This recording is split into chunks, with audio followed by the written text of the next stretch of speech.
7 जनवरी की सुबह शुभम विहार स्थित जेपी हाइट्स में भूकंप के 2 झटके महसूस किए गए हैं। यह घटना सुबह 6:40 से 7 बजे के बीच हुई है। नीलेश अग्रवाल फ्लैट नंबर 409 के निवासी ने बताया कि जब वह सुबह उठे तो उन्होंने अचानक अपने फ्लैट के कांच के दरवाजे हिलते हुए देखे।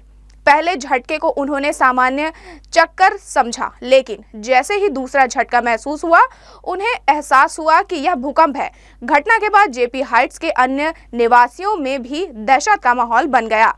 खिड़कियों और दरवाजों के हिलने के कारण कई लोग अपने फ्लैट से बाहर निकल गए। हालांकि अब तक जान माल के किसी नुकसान की सूचना नहीं है।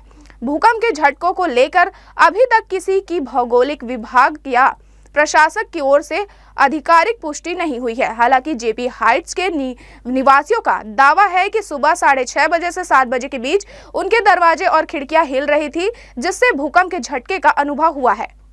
ये शुभम विहार में जेपी हाइट है, वार्ड नंबर 15।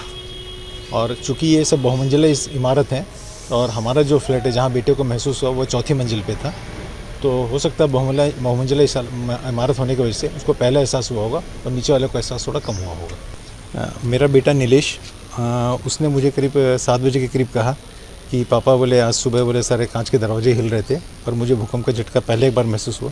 तो मतलब बेटा मजाक कर रहे होगे आप। दोबारा फिर उसने बोला कि नहीं पापा 2 बार मुझे महसूस हुए। तो मुझे लगा कि शायद वो जो बोल रहा है सही है। हालांकि मैं उसमें खुद जॉगिंग कर रहा था, इसलिए मुझे तो उसका झटके का एहसास नहीं हुआ था। नहीं, उसके बाद में जब न्यूज़ देखे तो न्यूज़ के बाद समझ में आया कि कहीं भूकंप के मतलब जो तीव्रता कुछ थी और उसको कुछ झटके हुए, तो उससे संभावना हो रही है कि वो उसकी जो था वो सच था, मतलब उसमें।